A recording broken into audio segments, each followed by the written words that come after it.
کہ نبی پاک صلی اللہ تعالیٰ علیہ وسلم نے ایک دفعہ فرمایا تھا کہ کون ہے جو مجھ سے 5 باتیں سیکھ لے اور پھر ان پر عمل کرے یا اس کو سکھائے جو اس پر عمل کرے. تو حضرت ابو ہریرہ رضی اللہ تعالیٰ عنہ کہتے ہیں میں نے آگے بڑھ کے عرض کی یا رسول اللہ میں ہوں نا، آپ حکم کریں 5 باتیں کون سی ہیں. اللہ کے پیارے رسول صلی اللہ تعالیٰ علیہ وسلم نے فرمایا اللہ تعالیٰ کی حرام کردہ چیزوں سے بچ جاؤ، سب سے بڑے عبادت گزار بن جاؤ گے. پھر نبی پاک صلی اللہ تعالیٰ علیہ وسلم نے دوسری بات ارشاد فرمایا اللہ تعالیٰ کی تقسیم پہ راضی ہو جاؤ، سب سے بڑے غنی بن جاؤ گے.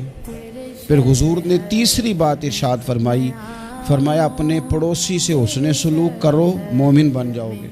چوتھی بات ارشاد فرمایا لوگوں کے لیے بھی وہی پسند کرو جو اپنے لیے پسند کرتے ہو تو بہترین مسلمان بن جاؤ گے. پھر حضور سید عالم صلی اللہ تعالیٰ علیہ وسلم نے 5ویں اور آخری بات ارشاد فرمایا زیادہ ہنسا نہ کرو، زیادہ ہنسنے سے دل مردہ ہو جاتا ہے، دل مردہ ہو جاتا ہے. زیادہ نہ ہنسا کرو، کبھی کبھی رویا بھی کرو. اور قرآن حکیم فرماتا ہے کثرت سے رویا کرو، تھوڑا ہنسا کرو.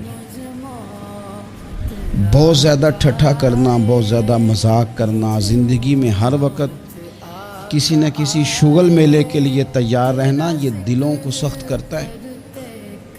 ہم سمجھ رہے ہوتے ہیں کہ تھوڑی دیر کے لیے خوش ہو رہے ہیں، خوش طبی کر رہے ہیں، اس سے اندر کی کیفیات پتھر ہو جاتی ہیں. یہ حضور خود ارشاد فرماتے ہیں الجھے ہوئے لوگوں سے گریزاں نہ ہوا کر، اور حالات کی قبروں کے یہ کتبے بھی پڑھا کر. ہر وقت کا ہنسنا تجھے برباد نہ کر دے، تنہائی کے لمحوں میں کبھی رو بھی لیا کر.